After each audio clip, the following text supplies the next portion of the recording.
Back to welcome back with the new video of power play trade. आज हम discuss करेंगे India versus England. Day two आज खत्म हो गया और इंग्लैंड इस टाइम बहुत ज्यादा डोमिनेटिंग पोजीशन में है। हम इस बारे में जानेंगे कि इंडिया ने ऐसा क्या गलत किया या से क्या बेहतर कर सकता था इंडिया के इंग्लैंड को वो बैक फुट पे करता है, और क्या इंडिया का ये चांस मैच जीतने का खत्म हो गया या इंडिया अभी भी कम बैक कर सकता है। तो जी शेट्टी साहब, सीधा आपकी तरफ चलते हैं और बताइए कि आपके ख्याल से इंडिया क्या बेहतर कर सकता था जो उन्होंने नहीं किया। इंडिया का बेसिकली देखा जाए ना तो इंग्लैंड में आप इंग्लैंड को यहाँ पे तारीफ जो है ना वो करनी चाहिए, क्योंकि इंग्लैंड ने जो है ना बुमराह को बड़ा केयरफुली खेला है।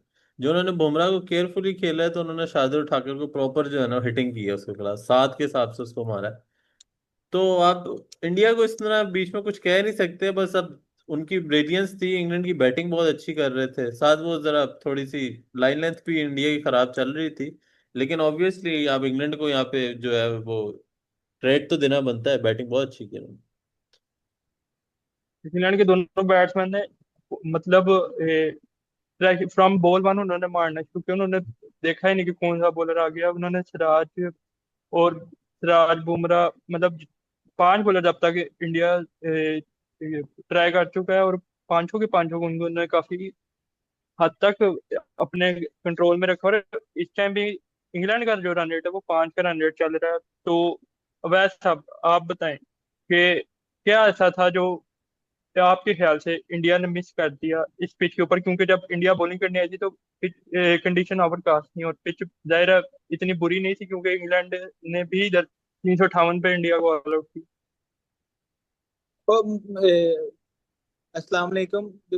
द पॉइंट इज टुडे के इंडिया को स्टार्ट बहुत अच्छा मिला था। केएल राहुल और यशस्वी जायसवाल ने उनको स्टार्ट बहुत अच्छा दिया। आई think so 96 for not out. जब 96 पे आई थिंक सो पहली विकेट गिरी तो तब तक pitch was behaving quite well. The major कोई स्विंग नहीं थी है पिच में, मेजर कोई स्पिन नहीं थी है।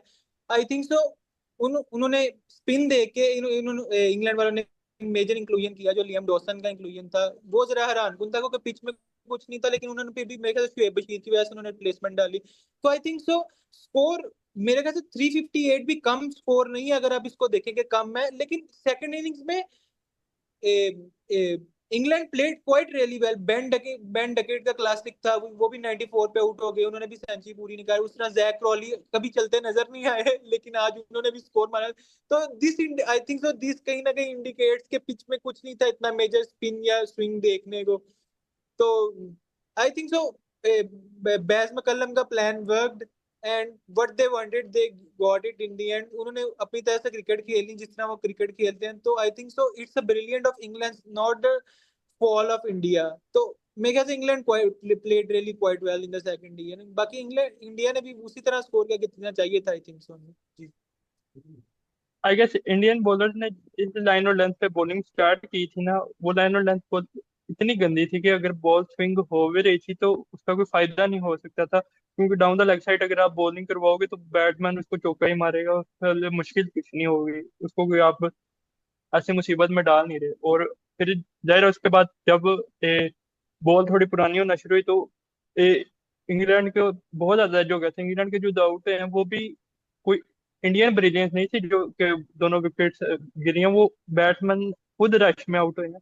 बाकी मैं आप दोनों से पूछना चाहूंगा कि अब आपके ख्याल से इस मैच का नतीजा किस तरफ जा रहा है। क्या इंडिया इस मैच में कम बैक कर सकते हैं या इंग्लैंड अब बहुत दूर चला गया इस मैच में। ये ठीक।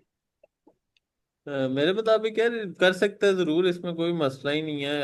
अब आजकल की जो टेस्ट क्रिकेट हो रही है उसमें एक सेशन में जो है वो पूरा टेस्ट मैच बदल जाता है। आप लास्ट टेस्ट मैच देखें, दोनों टीमों ने सेम सेम स्कोर किया, उसके बाद एंड पे लास्ट विकेट के ऊपर और लास्ट दिन के ऊपर मैच चला गया था कि भाई यहाँ पे विकेट चाहिए चाहिए, नहीं गया तो फिर हम जीत जाए, इंडिया जीत जाएगा। तो वो बड़ा जो है ना, बड़ा कांटे का मुकाबला है। दोनों टीमें जो है वो चौबन पे है अपनी। और मेरे मुताबिक मैं तो ये चाहूंगा कि यार इंडिया जीते, क्योंकि दोनों ना सीरीज जरा टाई हो जाए, उसके बाद लास्ट टेस्ट मैच का मजा है। और टाई नहीं, अगर इंडिया नहीं जीतता तो फिर फायदा नहीं होगा, सीरीज खत्म हो जाएगी।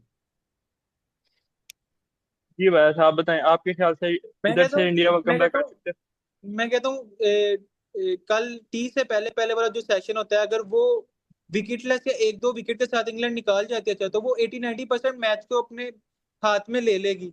तो द फर्स्ट फर्स्ट मेरे ख्याल से session will decide most probably. अगर इंग्लैंड ने वहां कोई विकेट ना लूज की तो England will be strong in position and will be favourite for the test match. तो हमें वो देखना पड़ेगा। मेरे ख्याल सुबह का इंटरेस्टिंग मैच है, तो पहला सेशन दूसरा session will be quite interesting from there. तो जी, अब फाइनल टेक इस पे लेते हैं। आपके ख्याल से वैस कौन जीतेगा ये मैच इधर से? अब आपके I ख्याल think से I कौन think so about 65 to 67% it will be England. Most probably will be England. जीतेगा? ठीक है, आप बताएं आपके ख्याल से इधर से अब कौन टेस्ट मैच जीता हुआ नजर आ रहा है, मेरे ख्याल किसका से चांस ज्यादा लग रहा रन ऑन द बोर्ड फिर भी जो है ना वो ओल्ड डे क्रिकेट हो चुकी है, लेकिन run on the board always एक ना इम्पैक्ट तो डालते हैं। तो मैं ये चाहूंगा और कह भी रहा हूँ कि इंडिया जीतेगा, या इंडिया जीतेगा या ड्रॉ हो है? जाए।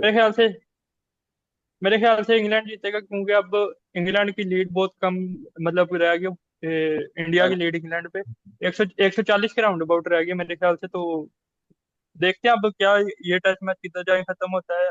अनलेस और अनटिल इंग्लैंड का बहुत मेजर कोलैप्स होता है, England will win this test match easily. Okay, फिर अल्लाह हाफिज, मिलते हैं आपसे किसी और दिन किसी और वीडियो के साथ। ओके।